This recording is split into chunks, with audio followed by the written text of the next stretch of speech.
आप सभी का स्वागत है मेरे YouTube चैनल पर। आज मैं महाभारत कक्षा 7 प्रश्नोत्तरी लेकर उपस्थित हूँ। चलिए शुरू करते हैं। पाठ 3 अंबा और भीष्म से प्रश्नोत्तरी है। शांतनु ने किससे प्रेम याचना की? शांतनु ने सत्यवती से प्रेम याचना की। देवव्रत का नाम भीष्म कब पड़ा? देवव्रत का नाम भीष्म तब पड़ा जब उन्होंने भीष्म प्रतिज्ञा की थी, इसलिए उसी दिन से उनका नाम भीष्म पड़ गया। सत्यवती से शांतनु के कितने पुत्र हुए? नाम लिखिए। उत्तर देखें। सत्यवती से शांतनु के 2 पुत्र हुए, चित्रांगद और विचित्रवीर्य। शांतनु के देहावसान पर कौन हस्तिनापुर का राजा बना? शांतनु के देहावसान पर चित्रांगद हस्तिनापुर का राजा बना। किसके पुत्र कौरव कहलाए? धृतराष्ट्र के पुत्र कौरव कहलाए। ठीक है, तो अब पाठ 6 कुंती से प्रश्नोत्तरी है। सूरसेन कौन थे? सूरसेन यदुवंश के प्रसिद्ध राजा थे और श्री कृष्ण के पितामह थे।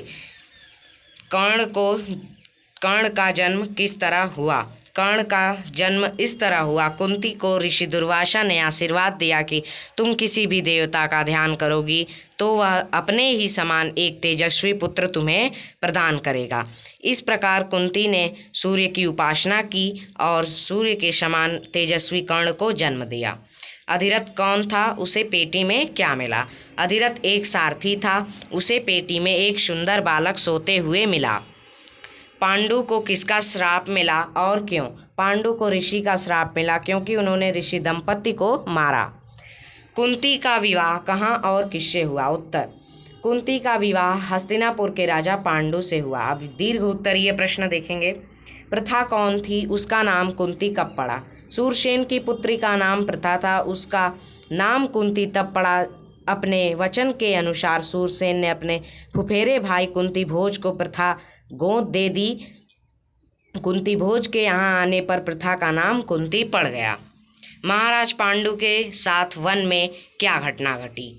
महाराज पांडु के साथ वन में यह घटना घटी कि एक दिन पांडु वन में शिकार खेलने गए। पांडु ने अपने तीर से हिरणों के जोड़ों को मार गिराया। ऋषि दंपति ने मरते मरते पांडु को यह श्राप दिया कि राजन, अपनी पत्नी के साथ काम क्रीड़ा करते हुए ही तुम्हारी मृत्यु हो जाएगी। ये हमारा सारस्वत यादव नाम से चैनल है, इसको सब्सक्राइब करें। आगे पाठ 7 भीम, इससे प्रश्नोत्तरी। पांडव कितने भाई थे? उनके नाम लिखिए। पांडव 5 भाई थे, युधिष्ठिर, अर्जुन, भीम, नकुल और सहदेव। प्रश्न 2, धृतराष्ट्र के कितने पुत्र थे? वे क्या कहलाते थे? धृतराष्ट्र के 100 पुत्र थे, वे कौरव कहलाते थे। प्रश्न 3, भीम को गंगा में बहा देने के बाद दुर्योधन ने क्या सोचा? उत्तर, भीम को गंगा में बहा देने के बाद दुर्योधन ने यह सोचा कि भीम का काम तमाम हो गया, अब संपूर्ण राज्य मेरा हो गया। भीम के वापस आ जाने पर दुर्योधन पर क्या प्रभाव पड़ा?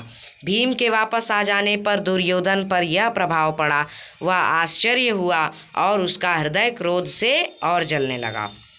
कौरव भीम से क्यों जलते थे? कौरव भीम से इसलिए जलते थे क्योंकि खेल में भीम कुशल थे और अस्त्र शस्त्र की विद्याओं में निपुण थे। तो धन्यवाद। वीडियो को अधिक से अधिक लाइक करें, शेयर करें, कमेंट करके बताएं कैसा लगा।